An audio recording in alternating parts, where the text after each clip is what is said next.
గారు అంగన్వాడీల ఆందోళన వెనక రాజకీయ పార్టీలు ఉన్నాయంటూ కూడా వైఎస్ఆర్ కాంగ్రెస్ పార్టీకి సంబంధించిన కొంతమంది నాయకులు మాట్లాడుతున్నారు. సో అంగన్వాడీలు ఈ టైంలో ఆందోళన చేయడం, ఈ టైంలో ఈ గొడవలు చేయడం వెనక పొలిటికల్ మోటివేషన్ ఉందా? ఈ టైము ఆ టైం అని అదేం కాదండి. వాళ్ళు ఈ కొత్త ప్రభుత్వం మీద చాలా ఆశలు పెట్టుకున్నారు. ఎందుకంటే ఆయన గత 19 ముందు జరిపినటువంటి పాదయాత్రలో ఈ అంగన్వాడీ వర్కర్ని, ఆశా వర్కర్ని, డ్వాక్రా మహిళల్ని చాలా చాలా దగ్గరగా తీసుకుని వాళ్ళ నెత్తి మీద చేతులు పెట్టి, బొగ్గ మీద ముద్దులు పెట్టి, ఆలింగనం చేసుకుని నా అక్కలని, చెల్లెళ్ళని ఆయన చాలా చొట్టరికాలు కలుపుకున్నాడు. వాళ్ళు ఎదురు చూశాడు. జగనన్న వచ్చాడు, మా జీవితాలు మారుతాయి, మద్యపానం నిషేధం చేస్తాడు, మా భర్తలు తాగి మమ్మల్ని కొట్టకుండా ఉంటారు, మా ఆర్థిక పరిస్థితి మెరుగుపడుతుంది, మాకు జీతాలు పెంచుతాడు, మా ఉద్యోగ భద్రత ఇస్తాడు, మాకు రిటైర్మెంట్ అయిన తర్వాత కూడా మా జీవితానికి ఒక భరోసా ఇస్తాడు అని ఎదురు చూశారు. ఎదురు చూసి చూసి చూసి వాళ్ళు నిరాశ చెందారు, నిస్పృహ చెందారు. అందుకే ఈవేళ అసమ్మతి సెగలు రేగుతున్నాయి. దాని వెనకాల ఎవరో కూడా మంట రాజీ ఎక్కర్లేదని, పొగ రాజీ ఎక్కర్లేదు, సెగ పెట్టక్కర్లేదు. తెలుగుదేశం పార్టీ వాళ్ళకి సపోర్ట్ చేస్తున్నాం. ఎందుకంటే ఆ జగన్మోహన్ రెడ్డి వాళ్ళని నమ్మించి మోసం చేశాడు కాబట్టి, వాళ్ళ కోరికలు తీరుస్తానని చెప్పి తీర్చలేదు కాబట్టి డెఫినెట్ గా తెలుగుదేశం పార్టీ ఆ ఉద్యమానికి మద్దతు ఉంటుంది. ఇస్తున్నాం కూడా మేము కూడా ఇక్కడ విలేజెస్ లో. ఇంకో నాసా, మీసా, ఎస్మా ఇటువంటి చట్టాలు ప్రజాస్వామ్యంలో చెల్లుబాటు కావండి. గతంలో చూసాం నాసా, మీసా, ఇవన్నీ ఎస్మాలు చెల్లుబాటు కావు. కలెక్టర్ అపాయింట్ చేసినటువంటి వాళ్ళు వీళ్ళందరూ. అంగన్వాడీలపైన ఇంతకు ముందు కూడా చాలా సందర్భాల్లో ప్రయోగించారుగా. అదే అంటే చెల్లుబాటు కావండి. ఎక్కడ ఏమన్నా సక్సెస్ అయినాయా? సక్సెస్ అవడం చట్టం ప్రయోగించడానికి సక్సెస్ అవడం ఏముంది? వాళ్ళ ఉద్యోగాలు పోయినాయా? వాళ్ళ సమ్మెలు చర్చలు జరుపుతారు, మిమ్మల్ని వెనక్కి తీసుకుంటాం అని చెప్తారు. అదేనండి, ఇవన్నీ ఏంటంటే ప్రభుత్వం భయపెట్టే చర్యలు. కానీ వాళ్ళు తోక ముడిచేటట్టు లేరు కదా. ఇటు సో చూద్దాం. రజనీ గారు, మీ అభిప్రాయం ఏంటి? అంగన్వాడీల ఆందోళన వెనక రాజకీయ పార్టీలు ఈ టైంలో చేయడం వెనక పొలిటికల్ మోటివేషన్ ఉంది అనే ప్రభుత్వ వాదనతో ఏకీభవిస్తారా? లేదండి, చాలా ప్రామిసెస్ చేశారు, అన్నిటినీ బ్రీచ్ చేశారు. ఇక ఎట్టకేలకి అంగన్వాడీ ఆడబిడ్డలు రోడ్డును పడ్డారు. 11,500 ఎంతోనండి వాళ్ళ శాలరీ. దాంట్లోనే గ్యాస్ కొనుక్కోవాలి, దాంట్లోనే కందిపప్పులు, పప్పులు, ఆ పిల్లలకి అన్నం కూరలు వండి పెట్టాలి. కనీసం ఒక పిల్లని చంకనెత్తుకొని ఇంకో పిల్లని చేత్తో తీసుకెళ్ళినా అదొక పెద్ద తప్పు అయిపోతుంది. సో వీటన్నిటికంటే మించి కరెంటు లేదంటండి. కనీసం అంగన్వాడీ కేంద్రాల్లో ఫ్యాన్ తిరిగే అవకాశమే లేదంట. ఆ ప్లగ్ లో తీసుకెళ్ళిపోయారంట. కరెంటు బిల్లులు కట్టట్లేదంట. పిల్లల్ని కూడా చెమటల్లో అదేటి రేకుల షెడ్ లో అక్కడ ఇక్కడ కూర్చోబెట్టి ఆ టయానికి కోడిగుడ్ల మీద ముద్రలేసి ఆ ముద్రలేసిన కోడిగుడ్లు, చిట్లీలు అవన్నీ పంచి పెట్టాలట. 11,000 జీతంలో గ్యాసులకి, సరుకులకి, కూరగాయలకి పెరిగిన రేట్లకి అన్ని దించేస్తే మళ్ళీ వీళ్ళు వాలంటీర్ బతుకులే. అది మెటీరియల్ వాళ్ళు ఇస్తారనుకుంటారు కదా, అంగన్వాడీకి సంబంధం లేదు, శాలరీ సపరేట్ కదా. పప్పులు, కూరగాయలు ఇవ్వరట, కోడిగుడ్లు వరకే ఇచ్చేది. ఎవరు చెప్పారు? పప్పులు ఉప్పులు వాళ్ళందరూ వండి పెట్టాలంటే 11,000 కాదు 11 లక్షలు కూడా సరిపోయి మెటీరియల్ వాళ్ళే ఇస్తారు. మై నాలెడ్జ్ అవే పనులు వాళ్ళతో చేపిస్తున్నారు. సో వాళ్ళ పరిస్థితి చాలా దిగజారిపోయిందండి. ఈ ఎస్మా అనేది ఎక్కడో నీటికి ఇబ్బంది అయినప్పుడు, కరెంటుకి ఇబ్బంది అయినప్పుడు, లేకపోతే కొన్ని అత్యవసర పరిస్థితుల్లో మాత్రమే ఇటువంటి నిర్ణయాలు తీసుకోవాలండి. ఈ రోజు పిల్లలకి కోడిగుడ్లు పెట్టట్లేదని, పిల్లలకి అన్నం గోరు ముద్దలు పెట్టట్లేదని అత్యవసర పరిస్థితులే ఉండవండి. వీటన్నిటికంటే వాళ్ళ కోరికలు ఏవేవైతే ఉన్నాయో అవి న్యాయబద్ధమైనవి, ధర్మబద్ధమైనవి కాబట్టి వాటిని తీర్చాలి. తీర్చడం కుదరకపోతే కూర్చోబెట్టి చర్చలు చేసి 26,000 అంటే ఇవ్వడం కష్టం అవుతుందమ్మా, 20,000కు మాట్లాడుకుందామా, 18,000 మాట్లాడుకుందామా చెయ్యాలా. 26 రోజులు అవుతుంది. అసలు గవర్నమెంట్ ఎందుకు సానుకూలంగా స్పందించట్లేదు? ఇంకా వాళ్ళు అంటూ కోరితే వాళ్ళని అరెస్టు చేసిన పర్వం ఏంటి? ఈనాళ్ళు ఈ ఆడబిడ్డలు మీరు ఎందుకు పట్టించుకోలేదు? రోడ్డును పడ్డ మీరు ఆలోచించరా? ఇటువంటి రాస్తారోకలు బ్రిటిష్ వాళ్ళు స్వాతంత్రోద్యమం కోసం భారతీయులు చేస్తేనే కూర్చోబెట్టి ఆలోచించారే. ఇంత దారుణంగా ఆడవాళ్ళు నడి రోడ్డు మీద 100ల కొద్ది జనాలు అలా పడి ఉంటుంటే మీకు ఎందుకని కనీసం జాలి పర్వం లేదు? ఇవన్నీ వ్యతిరేక ఓట్లే కదా. 1,00,000 పై అంగన్వాడీలు, వాళ్ళ భార్యలు, వాళ్ళ పిల్లలు ఓట్లన్నీ మీ నుంచి వీడిపోయినట్టే కదా. ఈ రోజు సిపిఎస్ రద్దు, కొత్తగా జిపిఎస్ పెట్టామంటే స్కూల్ టీచర్ల ఓట్లు పోయినట్టే కదా. మున్సిపాలిటీ ఎంప్లాయీలు ఓట్లు పోయినట్టే కదా.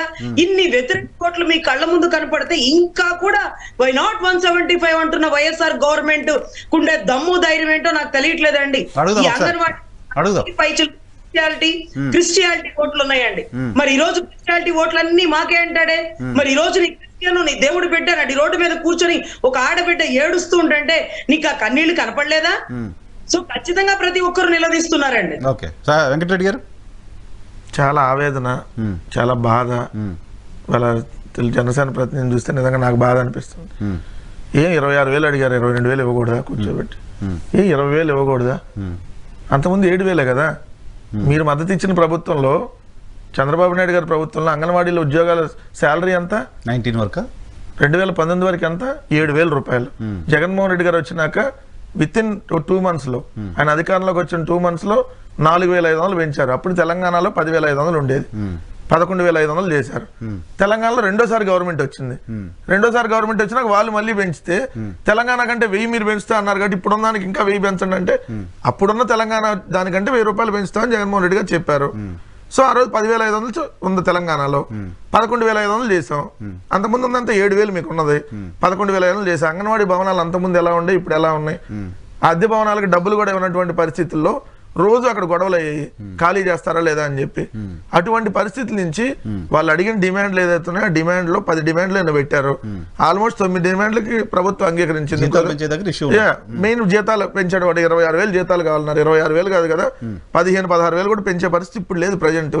మళ్ళీ వచ్చిన తర్వాత పెంచుదాం అనేది క్లియర్ గా చెప్తా ఉన్నారు. ఎందుకంటే మనకు తెలుసు 75 సంవత్సరాలు అయిన స్వాతంత్రం వచ్చి 4.5 సంవత్సరాల క్రితం వరకు ఆంధ్రప్రదేశ్ రాష్ట్రంలో ఉన్న ప్రభుత్వ ఉద్యోగుల సంఖ్య 3,90,000 మంది, అంటే బిలో 4 lakhs. ఇప్పుడు అదనంగా 2 లక్షల మంది ప్రభుత్వంలోకి వచ్చారు. 1,35,000 శాశ్వత సచివాలయ ఉద్యోగాలు కావచ్చు, 50,000 మందిని ఆర్టీసీని తీసుకోవడం కావచ్చు, హెల్త్ డిపార్ట్మెంట్, రిమైనింగ్ డిపార్ట్మెంట్లు అన్ని దాదాపుగా ఒక 60,000, మొత్తం 2 లక్షలు అదనంగా వచ్చారు. అన్ని ప్రభుత్వ శాలరీలు. 2,65,000 మందికి మళ్ళీ వాలంటీర్లకి, అవుట్ సోర్సింగ్ ఎంప్లాయీలు, అదొక మొత్తం 4 లక్షలు ఉన్నారు. ఇవన్నీ ప్రభుత్వం భరించాలి. పెన్షన్ల ఖర్చు అంతకుముందు చంద్రబాబు నాయుడు గారి ప్రభుత్వంలో నెలకు 400 కోట్లు, ఇప్పుడు 1,980 కోట్లు, అంటే దాదాపు 2,000 కోట్లు అవుతుంది. ఇవన్నీ బడ్డెన్ ఉన్నాయి. సో అర్థం చేసుకోమని చెప్తే, వెనకాల కొంతమంది కమ్యూనిస్టుల ఆధ్వర్యంలో ఏదో ఇప్పుడు గొడవ చేస్తే ఈ ప్రభుత్వం ఎలక్షన్ వస్తుంది కాబట్టి మనం అడిగినట్టుగా మనం మెడలు వంచొచ్చు ఈ ప్రభుత్వాన్ని అని అనుకుంటే కుదరదు. ఎందుకంటే వాళ్ళు ఉన్నది ఇప్పుడు అత్యవసర సేవల్లో. అక్కడ బాలెంతలు ఉంటారు, చిన్న పిల్లలు ఉంటారు.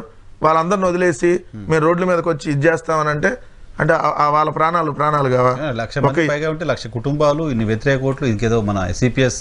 వాళ్ళు చెప్పేదాని ప్రకారం అసలు మొత్తం ఆంధ్రప్రదేశ్ రాష్ట్రంలో 99% వాళ్ళకే వేస్తారు, వాళ్ళు చెప్పే లెక్కల ప్రకారం. సిపిఎస్ ఎంప్లాయీస్ అసంతృప్తిగా ఉన్నమాట నిజమే కదా. సిపిఎస్ రద్దు చంద్రబాబు నాయుడు గారు కూడా చేయలేదు కదా సార్. ఇప్పుడు మళ్ళీ చేస్తా అంటే ఎందుకు నమ్ముతారు? మేము చెప్పాము, ఉద్యోగ సంఘాలకు చెప్పాము, ఎందుకంటే సిపిఎస్ కి ఈ బెనిఫిట్స్ ఉన్నాయి, ఓల్డ్ పెన్షన్ స్కీమ్ ఉన్నప్పుడు ఈ బెనిఫిట్స్ ఉన్నాయి. ఓల్డ్ పెన్షన్ నుంచి సిపిఎస్కి వెళ్తే ఇంత బర్డెన్ అవుతుంది, మీకు ఇన్ని బెనిఫిట్స్ వస్తున్నాయి. దీనిలో కొంచెం తక్కువగా ఇదిగోండి జిపిఎస్ అనేది ఉంది, గ్యారంటీ పెన్షన్ స్కీమ్, దీనిలో ఇది ఇస్తున్నాం అని చెప్పాం. ఉద్యోగ సంఘాలకు లేని బాధ సార్. ఇప్పుడు 100కి 100 మంది ఎక్కడ హ్యాపీగా ఉంటారు సార్, ఫ్రాంక్ గా ఒప్పుకోవాలి. 100కి 100 మంది ఎక్కడ హ్యాపీగా ఉంటారు. ఇప్పుడు మొన్న మాకు అన్నారు టీచర్స్ కు సంబంధించి మాకు అందరూ వ్యతిరేకంగా ఉన్నారని చెప్పారు. కొంతమంది రోడ్ల మీదకి వచ్చి కూడా ఇది చేశారు కమ్యూనిస్టుల ఆధ్వర్యంలో సంఘాల్లో. మా టీచర్స్ ఎన్నికల్లో మేమే గెలిచాం, మరి దానికి సమాధానం ఏం చెప్తారు? ఒక గ్రాడ్యుయేట్స్ తప్ప ఆంధ్రప్రదేశ్ రాష్ట్రంలో జరిగిన అన్ని ఎన్నికల్లో వైఎస్ఆర్ కాంగ్రెస్ పార్టీ గెలిచింది కదా. మా ప్రభుత్వం మీద నిజంగా వ్యతిరేకతుంటే వీళ్ళందరూ ఇన్ని కూటములు కట్టి వెళ్ళాల్సిన పని లేదు కదా. మీరు అన్నట్టు అంగన్వాడీలు, లేదంటే ఆశా వర్కర్లు, మీరు అన్నట్టు రైతులు, ప్రభుత్వ ఉద్యోగులు, తెలుగుదేశం కార్యకర్తలు, జనసేన కార్యకర్తలు, పక్క రాష్ట్రాల్లో ఉన్న మీడియా ఛానళ్ళు, వీళ్ళందరూ మా మీద వ్యతిరేకం అన్నప్పుడు మరి అసలు సింగిల్ గా వచ్చేసి ఒక్కొక్కరు అసలు ఇరగదీసిన మెజార్టీతో గెలవచ్చు కదా అంటే లేదు. ఇక్కడ పీకే, బీహార్ పీకే, పక్క రాష్ట్రంలో ఛానళ్ళు, అవసరమైతే కాంగ్రెస్ పార్టీని, లేదంటే బీజేపీ, అవసరమైతే కమ్యూనిస్టులు, జనసేన, మొత్తం కూటమిగా వస్తామని ఎందుకంటున్నారు అంటే ఇవన్నీ తాత్కాలికంగా ఉండేటటువంటి చిన్న చిన్న అసంతృప్తులు. ఎందుకంటే ఎక్కడైనా కూడా ఒక సంస్థలో పనిచేస్తున్నప్పుడు సో అక్కడ జీతాలు పెంచమని అంటే దశ సహజం. అది ప్రైవేట్ అవ్వచ్చు, లేదంటే గవర్నమెంట్ అవ్వచ్చు. చర్చలు జరుపుతారు, సానుకూలంగా జరుగుతుంది. ఇప్పుడు మాకు అంతకుముందు ఉద్యోగ సంఘాలు ఎన్నిసార్లు మా మీద ఈ ప్రయోగిస్తామని చెప్పాలి అన్నారా లేదా? అన్నదే ఉద్యోగ సంఘాలు మేము పిలిచి చర్చలన్నీ సఫలమైనవి. ఒక్కరు కూడా ఈరోజు ఉద్యోగ సంఘాలకు సంబంధించి మాకు ఈ ప్రాబ్లమ్స్ ఉందని ఎవరు ఈ రోజు రోడ్ల మీద లేరు కదా. ఇప్పుడు బొప్పరాజు వెంకటేశ్వర గారు మాట్లాడడం చూశాను నేను. ఇంకేదో ఓల్డ్ పెన్షన్ స్కీమ్ సంబంధించి వాళ్ళ పిఎఫ్ అమౌంట్ కి సంబంధించి డిఏలకి ఆ బాకీలు కామన్ గా ఉంటాయి సార్. డిఏలు అంతకుముందు 8 డిఏలు బకాయిలు ఉన్నాయి. 8 డిఏలు బకాయిల నుంచి వరుసగా అప్పుడు 2 డిఏలు అప్పుడు 2 డిఏలు రిలీజ్ చేసుకుంటూ వస్తుంది ప్రభుత్వం. సరే, ప్రభుత్వం అంటే ఆంధ్రప్రదేశ్ రాష్ట్ర ప్రభుత్వం ఆర్థికంగా ఇబ్బందుల్లో ఉందనేది క్లియర్. ప్యానల్లో ఉన్న వాళ్ళకి ఏముంది, ఎంప్లాయీస్ అందరూ కూడా తెలుసు. 10 లక్షల కోట్ల 10 లక్షల కోట్లు అప్పాడు సార్. తెలంగాణ కంటే అప్పు తక్కువ ఉంది. తెలంగాణ కంటే అప్పు తక్కువ ఉంది. తెలంగాణ రాష్ట్రం కంటే ఆంధ్రప్రదేశ్ రాష్ట్ర అప్పు తక్కువ ఉంది. Reserve bank of India November 30, 2023 ఇచ్చిన లెక్కల ప్రకారం 4,43,000 కోట్లు ఒరిజినల్ అప్పు. కార్పొరేషన్ లో అన్ని కలిపి ఏది విద్యుత్ సంబంధించినటువంటి బకాయిలో, కార్పొరేషన్ ద్వారా తీసుకుని వచ్చినటువంటి బకాయిలో, వీళ్ళు అన్నట్టు ఆ బెవరేజ్ కార్పొరేషన్ ద్వారా తెచ్చిన 2,000 కోట్లు 3,000 కోట్లు అన్ని కలిపితే ఇంకో 2 లక్షల కోట్లు, అంటే 6 లక్షల కోట్ల రూపాయలు అప్పు. వీళ్ళు చెప్తున్నాడు చంద్రబాబు నాయుడు గారు రాత్రి 13 లక్షల కోట్లు అన్నాడు. కరెక్ట్ గా 10 days బ్యాక్ 10 లక్షల కోట్లు అన్నాడు. మరి ఈ 10 రోజుల్లో 3 లక్షల కోట్ల నుంచి ఎవరు అప్పిస్తారు? రాత్రి 13 లక్షల కోట్లు అప్పు అన్నాడు సార్. నాకు ఆశ్చర్యం కలిగింది. మొన్నటిదాకా 10 లక్షల కోట్లు అన్నారు. ఆయన జైలు నుంచి బయటకు వచ్చినా 10 లక్షల కోట్లు అప్పు అన్నాడు. ఆయన జైలు నుంచి బయటకు వచ్చి 5-6 నెలలు అయిందా? అవ్వలేదు కదా, 4 రోజులు అయిందా? 60 days అవుతుంది. దీంట్లో 3 లక్షల కోట్లు ఇచ్చేస్తారు ఎవరిని అప్పు? అసలు FRBM లిమిట్ ఎంత అప్పు తెచ్చుకుంటారు? సో ఇది ఒక రకమైనటువంటి దుష్ప్రచారం. ఇక్కడ ఏదో జరిగిపోతుంది, అందరూ వ్యతిరేకంగా ఉన్నారు, పాపం వాళ్ళు జాలి కలుగుతుంది. నన్ను చూస్తే నాకు బాధ కలిగింది. నాకు అర్థం కాలేదు. రజనీ గారికి మరి అప్పుడు 7,000 ఉండి గుర్రాలతో తొక్కిచ్చినప్పుడు అంగన్వాడీ వాళ్ళ మీద పాపం ఆ రోజు మరి ఆయన సినిమా హీరోగా బాధ కలగలేదా? లేదంటే రజనీ గారు సామాజిక కార్యకర్తగా బాధ కలగలేదా? అరే అంగన్వాడీలు ఏంటి, గుర్రాలతో తొక్కించడం ఏంటి, అరే జీతాలు పెంచమని అడిగితే మీ తోకలు కట్ చేస్తానంటాం ఏంది, అయ్యా మమ్మల్ని బీసీలో జాయిన్ చేయమంటే మీ తోకలు కట్ చేస్తానంటాం ఏంది, ఇవన్నీ పాప రజనీ గారికి ఆ రోజు గుర్తు రాకుండా, ఆ రోజు కౌలు రైతులు చనిపోతే అప్పుడు కౌలు రైతులు కాదు. సో మేము వచ్చిన గవర్నర్ ఒక రైతు చనిపోయాడు అనుకోండి, ఇది పెద్ద పోతాం.